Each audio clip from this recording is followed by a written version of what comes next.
Thank you very much, Dr. Kim, for that kind introduction, and let me begin by thanking Defense Minister Han Min-koo and Vice Minister Baek Sung-ju for inviting me to this third Seoul Defense Dialogue. For me, it's always a great pleasure to return to the city that was my home for 3 very happy years and to see many familiar faces.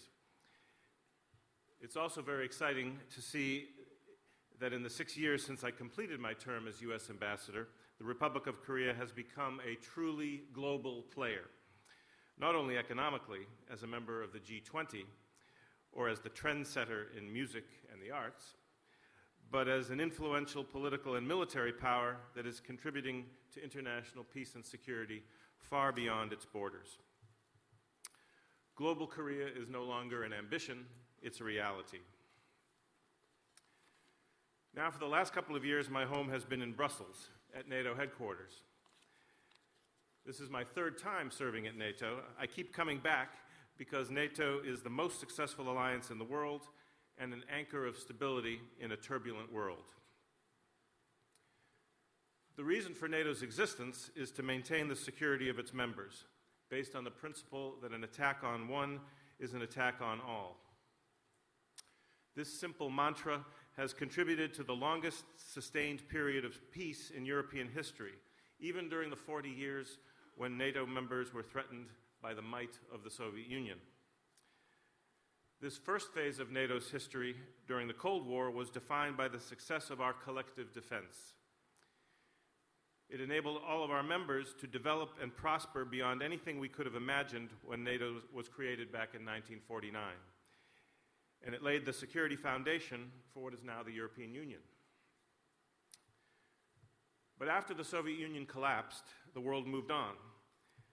As countries opened up to each other, as trade and travel increased, as we all became more interdependent, we understood that security had changed too. The risks and threats we faced had changed as well. NATO had to grow and adapt to reflect that new world. Our vital interests were no longer restricted by our own borders. If we were to defend our interests, NATO needed to look outwards, beyond those borders. So the second phase of NATO's history has been defined by the success of cooperative security. NATO has established a unique global network of partner countries that have helped to make the world a safer, more open, and more prosperous place. NATO operations in Bosnia, Kosovo, Afghanistan, and several other places have shown what NATO can achieve when working with its partners. But we're now entering a third phase. Russia's aggression in Ukraine, its illegal annexation of Crimea, and its intimidation of neighboring countries, including members of NATO, have forced a reevaluation of NATO's focus, as has the horrific barbarism of the terrorists known as ISIL in Syria and Iraq, right on the border of Turkey, one of the oldest NATO allies. Collective defense is well and truly back on our agenda. At our recent summit meeting in Wales, NATO leaders agreed on a more visible presence in the eastern members of the alliance, with more and larger exercises and a new, very high readiness spearhead force able to respond to a threat of aggression in a matter of days. Allies also agreed that NATO should be prepared to play its part in the international effort to stop the advance of ISIL, including by supporting our partner Iraq to strengthen its defense capacity. And importantly, the summit agreed to end the years of cuts in defense spending, with every nation making a commitment to move towards spending at least 2% of GDP on defense over the next decade, and devoting at least 20% of defense spending to modern equipment and technology. But going back to basics doesn't mean that NATO is turning inward or becoming Russo-centric. While NATO's response to Russian aggression and the challenge of ISIL dominates the headlines, the alliance at Wales also reaffirmed our commitment to cooperative security. Wales was the largest summit NATO ever held. Along with the 28 members of the alliance, we were joined by a further 49 partner countries as well as representatives of the European Union and other international organizations. For NATO's partners, the summit was about making firm decisions and delivering concrete action to deepen our cooperation. A prime example of this is the Partnership Interoperability Initiative. After our combat mission in Afghanistan winds down at the end of this year, we need to preserve and strengthen the ability of NATO and partner countries to operate together, for our forces to operate together, so that we remain able to tackle new challenges together. That's what this initiative seeks to achieve, with 24 partner countries from around the world, the Republic of Korea among them. Through the Partnership Interoperability Initiative, we will increase the numbers and scale of joint exercises and improve education and training. We'll also reinforce what we call the OCC, the Operational Capabilities Concept, to give our partners greater access to NATO's common standards and its assessments of force readiness, which are often called the gold standard for interoperability and readiness. And we've committed to strengthening our relationships with all those countries who wish to become more interoperable through a new permanent format for political dialogue and cooperation. This is called the Interoperability Platform, and Korea, along with our other Asia-Pacific partners, Australia, New Zealand, Japan, and Mongolia, is a founding member. And for those who already have especially broad and deep relations with NATO, we offer tailor-made enhanced opportunities with more political consultations, earlier access to our exercises and training programs, and participation in defense planning. The first nations to take part in this upper tier of cooperation will be Australia, Finland, Georgia, Jordan, and Sweden, but other countries would also be very welcome.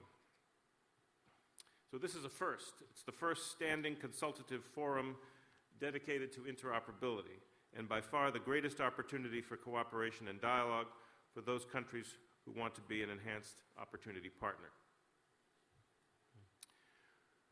Wherever in the world you may be, we share common interests: assuring freedom of trade and travel, countering terrorism and cyber warfare, stopping the proliferation of nuclear and other weapons of mass destruction. By working together to defend and promote our common interests, we can help to make every country and every region more stable and secure.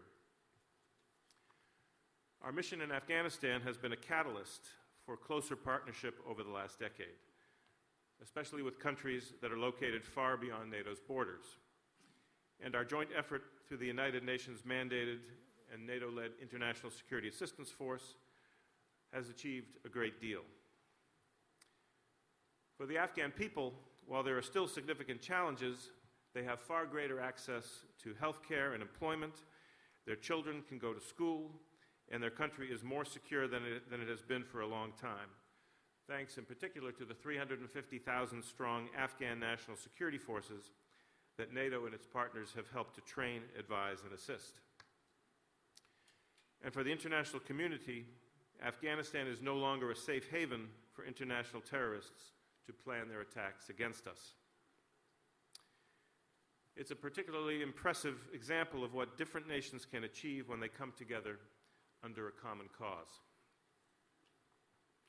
The Republic of Korea made a truly outstanding contribution to ISAF, particularly in its leadership of the Provincial Reconstruction Team in Parwan, working with the local people to improve security, improve governance, and develop their own economies.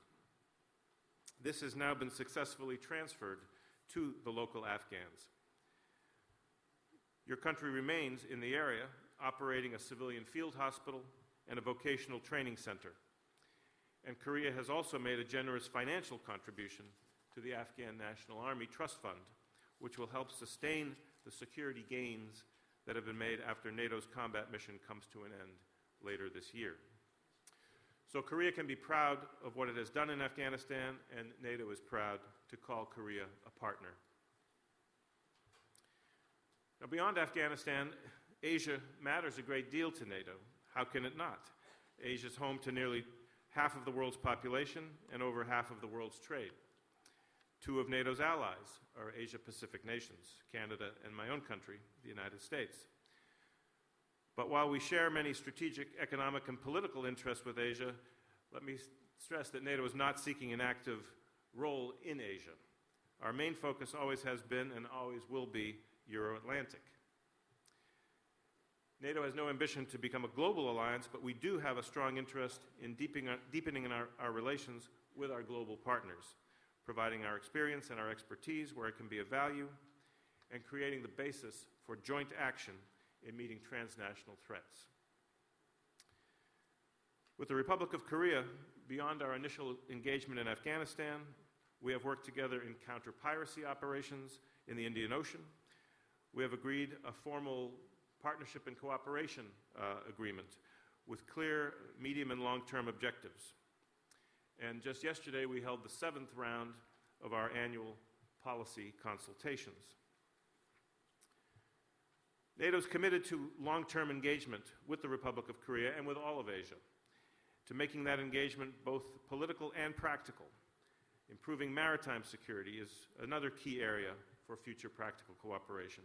But we also wish to continue our political exchanges, including through events like this one, the Shangri-La Dialogue, and the Jakarta Defense Dialogue. So I'd like to commend the Republic of Korea for leading the discussion on Northeast Asian strategic issues in fora such as the Northeast Asia Peace and Cooperation Initiative and the Seoul Defense Dialogue. I believe that NATO, with its long experience and record of success in multinational defense and security cooperation, can add clear value to these discussions and help promote the development of multinational security cooperation in this part of the world. So, ladies and gentlemen, I see a bright future for the partnership between NATO and the Republic of Korea, as well as with our other Asia-Pacific partners. By working together and forging a common understanding of where our interests coincide, we can shape decision-making, maximize our influence in world affairs, and promote the international rules-based order that has served our nations and our peoples so very well for such a long time. So thanks again for this opportunity to kick off this year's Seoul Defense Dialogue.